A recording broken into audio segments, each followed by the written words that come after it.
Hey, what up players, it's WarbossTae up in this mug. Welcome to my wrap-up video of these two Tau Hammerheads, or that one Tau Hammerhead and one Sky Ray that I did for commission from my studio, WarbossTae Studios. You can see the pigments are dried. Here is my finger. I'm gonna wipe it all over the pigments and you'll see that it doesn't come off. I've got black paint all over the rest of my hands because I've been tidying up some other paint jobs, but for the pigments, the pigment job, it's very nice. And the reason why is because I used a couple of coats of varnish, Tester Spray Lacquer, as well as dull coat, Tester's dull coat lacquer, and that will seal the pigments to the models. And the products that I use for that, you might have seen in my other video, is this MIG pigment fixer and the Vallejo pigments. So in order to weather your vehicle, what I do is after I'm done painting the camouflage pattern, I sprayed the model with Tester's lacquer there. And then once that was dried, it kind of gives it a nice candy coat, nice hard protective shell, so that if my client ever wants to wipe all this off, hopefully he won't really scratch the paint job underneath, which you can kind of see peeking through. Then I just sprinkled the pigment over whatever area I wanted to use, and it's always nice to lay down a sheet of parchment paper or newspaper underneath so you don't really mess up the table you're working on. And then I just took a nice big brush and I dipped it into the pigment fixer, and then I dripped the pigment fixer onto the pigment. And so that's what I did with both of them. And as you can see, after those dried in this kind of pattern, I took some dull coat and Tester's dull coat, and also some Tester's, I think I did dull coat first, 2 applications of the dull coat, and then the spray lacquer, which is what we ended up with.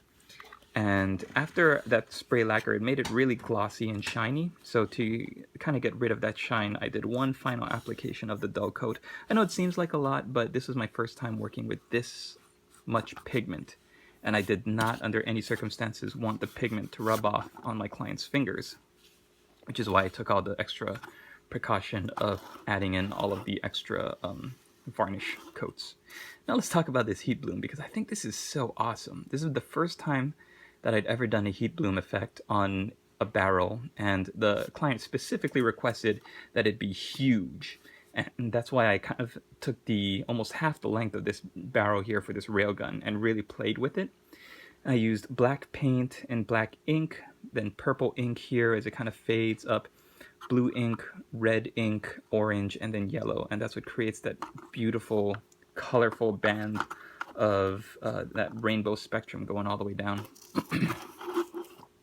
My client wanted his vehicles to look very dark, dirty, sooty, like they were really entrenched and fighting in the city, and that they also had small details that you could pick out if you picked up the model and looked close. And that's why we have Wash Me right here. And the way I did that, you might have seen I took some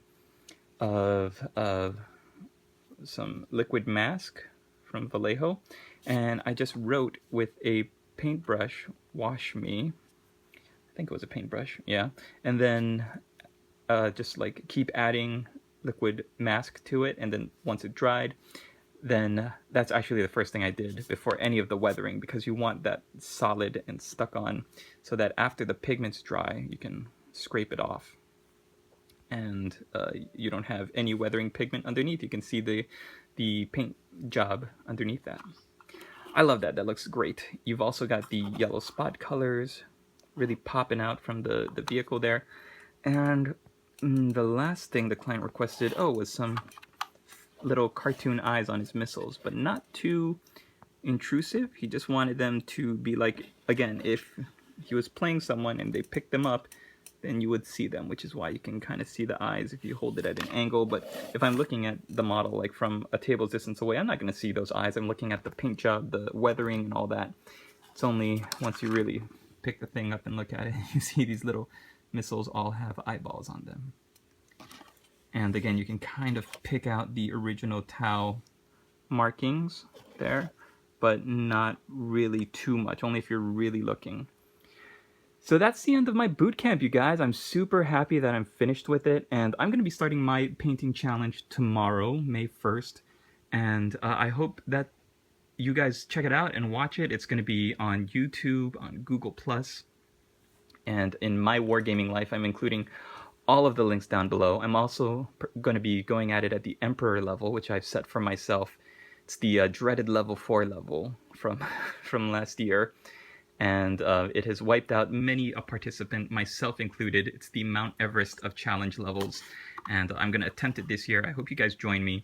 And again, if you want to get a hold of me, you can just hit me up with a comment here on this video, or you can email me at WarbossTaeStudios@gmail.com.